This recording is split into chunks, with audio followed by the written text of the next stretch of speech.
No. Hello. Hello, this is Barry and Maida. You're watching Barry and the PI, and I'm going back on down memory lane again and talk about why and how did I become an archaeologist. Well, I've always been interested in that. I used to read the stuff about the Egyptian pyramids and the Mayas and stuff like that. Uh, I got my first marriage. Uh, my wife was a Mexican American woman, and uh, so I just said, let's go down to Mexico. I want to see some of these Mayan and Aztec artifacts, museum pieces and stuff. And she agreed. Her uncle was with the head of the AID mission in Guatemala. So our first trip, though, we just concentrated on Apollo, honey. You shut that dog up.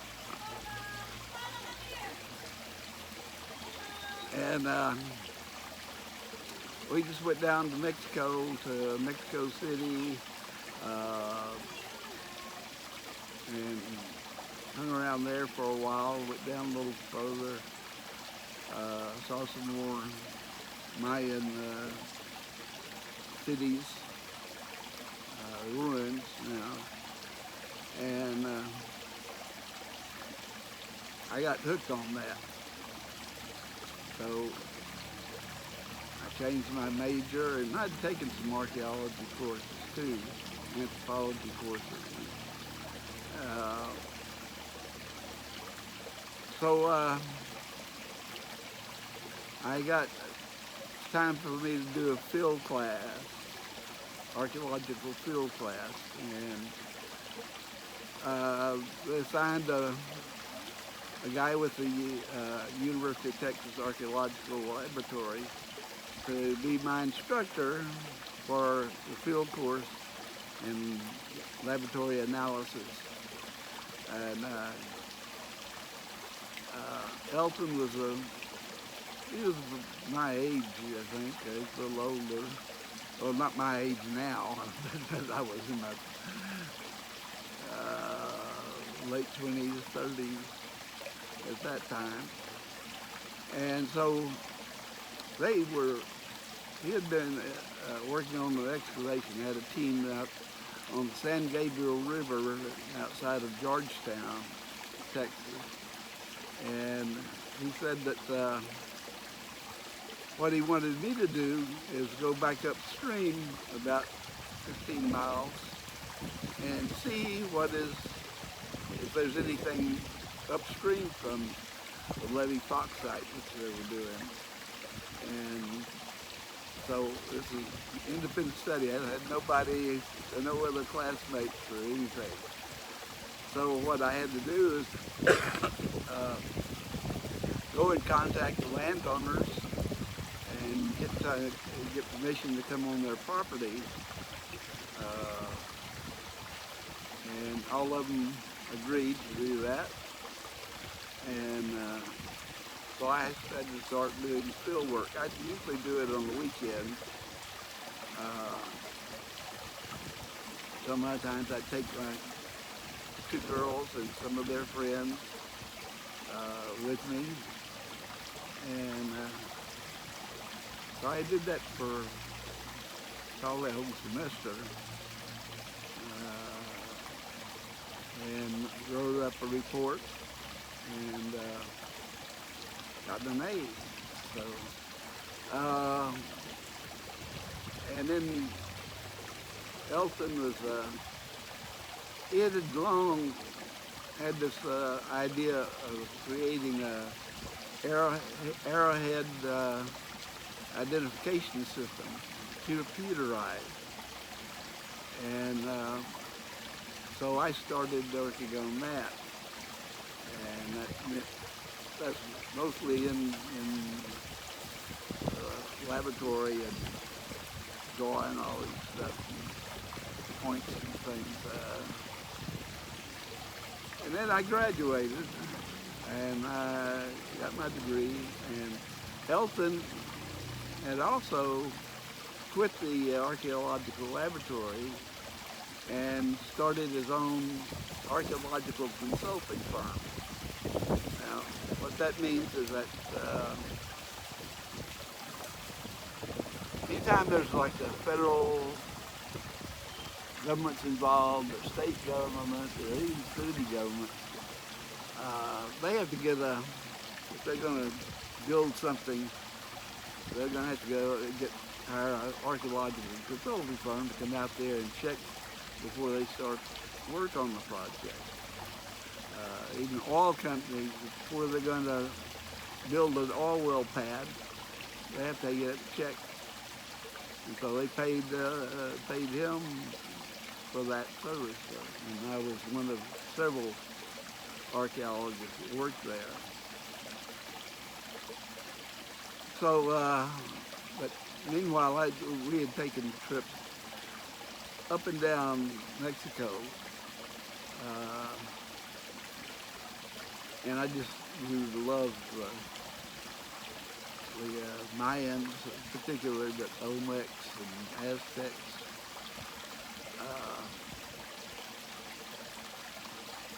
I had planned on eventually getting to work on projects down there. Well, Mexico is kind of wised up a little bit, and to work on one of those projects in Mexico, you have to be a pretty well-known archaeologist, expert on Mayan, to even excavate there. So, but Belize, you can work there. They'll hire. As a matter of fact, the University of Texas did a major excavation of a Mayan city in Belize. Unfortunately, I didn't get to work on that. But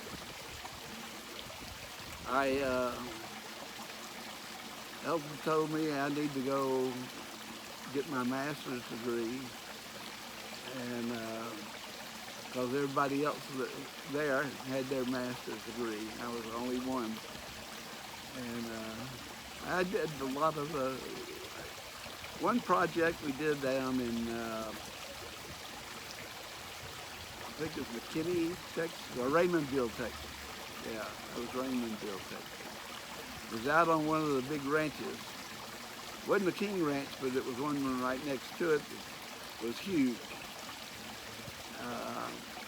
And so we got all of us packed up, took trucks, and drove down to Raymondville, Texas. That's where we stayed.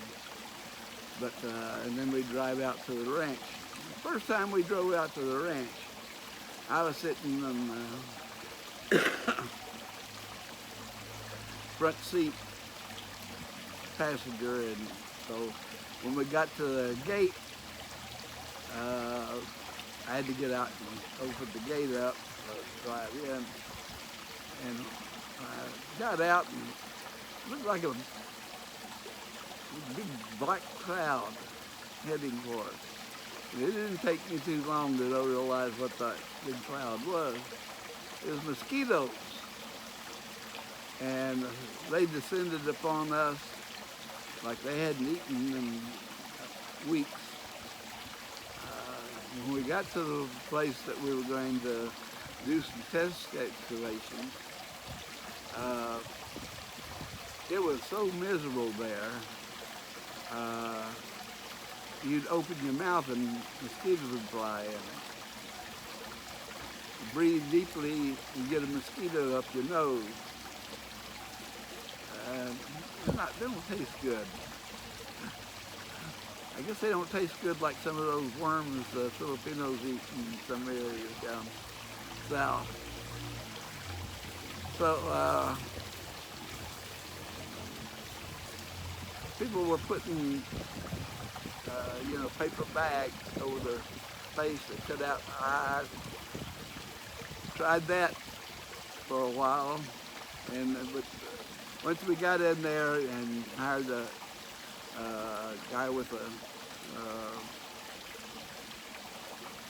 bulldozers, cleared out some of the vegetation where the mosquitoes would hide, it got bearable.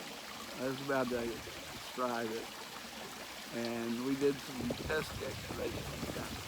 Archaeology excavations are very meticulous and very, so 1 centimeter down at a time when you're digging up an area. And you've seen these things, how perfectly straight, smooth the sides of where we're digging are. It's a lot of work with a trowel and a shovel. And then when we get them down low enough, and you're digging up, and you have to throw a shovel full of dirt into their screen,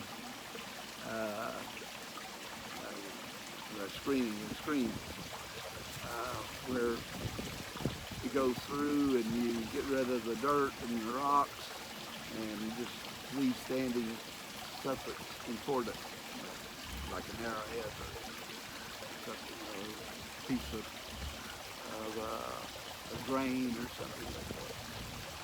And it's very hard to do that. And it takes a lot of time, but I enjoyed doing it. And I was, they usually had me on the screen because I was very sharp-eyed.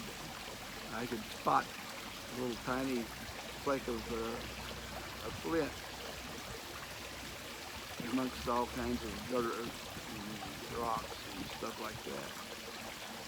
So we stayed out there about a month, I think, and then went back to Austin to the office.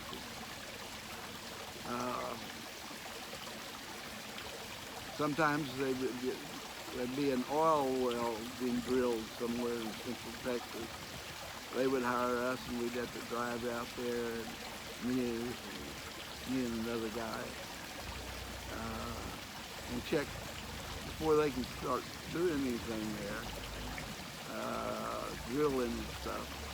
It has to be checked to see if there's any archaeological stuff that would be valuable. So they had to pay for that kind of stuff. Anytime the federal government's going to build a lake or irrigation ditch or anything like that, it has to be gone over by archaeologists. So we did it there, and we went to Aspermont, Texas for about a month or so. And that was mostly doing surveys. I mean, you have to walk. And anything you spot or find that could be historical or archaeological, you got to stop and record that, locate it on the maps and stuff. Very meticulous job. And dangerous walking out in that country because there's a lot of rattlesnakes there. And I'd have to be walking through some tall grass, flowers and stuff, and you never know if there's a rattlesnake in there where I'm walking. So I'd put on, I even wear them with this plastic thing, seals that put around your legs. To get a rattlesnake from biting. And so Aspermont's a little town. It's a dry county. It means you can't buy any alcohol there. But about 15 miles away, in other county, there's a little group of bars and liquor stores. So you run out there and get it. And I guess that gives the guys in town ways to get out of doing chores. I can't do that, honey. I got to drive out to get some beer. So but that was they had a Dairy Queen there. It was the home of the first Marlboro man. And Marlboro cigarettes used to have this advertisement of this rugged guy on a horse in their advertisements. The first one was some Aspermont, Texas. It's ranching country. So I enjoyed doing that, and I took his advice and went and got accepted into the University of Texas at San Antonio, UTSA, in the graduate program. And my faculty advisor was a man who was one of the top experts on Mayan civilization. And I'd read his book on the collapse of the Mayan Empire. And so I felt very honored to have him as my advisor. And so I started out, and then I got offered a job with the U.S. Air Force, federal government, Department of Defense, as a production management specialist. And so if you turn down a job and you go back to the back of the list of people looking for federal jobs, and I said, this job's a little too good financially. So after a semester, I didn't enroll for the next semester. And I started this job because it was a lot of work, a lot of stuff new to me that I had to do. I did that very well. I went from a GS-5 to a GS-11 in 3 years. And I could have stayed there and had a much better retirement than I have now. But I don't regret any of my time. I don't regret the friends I met in archaeology. One thing, Elton Pruitt is a well-known archaeologist among Texas archaeologists and in other states too. And every year he would put on this, the Pruitt Conference. And what it was is archaeologists from all over the state would come out. We go to a place called Krause's Spring. It's run by a family. It's got a beautiful spring, pool, a waterfall, and you just camp out in tents. And once everybody gets there for this weekend, the fun starts. It's a whole lot of kegs of beer, a lot of cussing. Archaeologists are a weird group, weird, eclectic group. We were had a keg sitting in a tub of ice and having problems capping the keg, getting the nozzle and stuff on there. And this guy over here is a professor of archaeology in the university. He's like, somebody fart on it and slick it up. Crazy. But it's a really nice place to camp out, and I had a lot of fun. So that's about it. I've taken up enough of your time, I think. And so y'all stay safe, stay well, get vaccinated, take care of your wife, your children, your family members, your dogs. I think all might have just came in, so I think they're all inside now. But I'll see you again real soon, like maybe tomorrow. All right, y'all take care.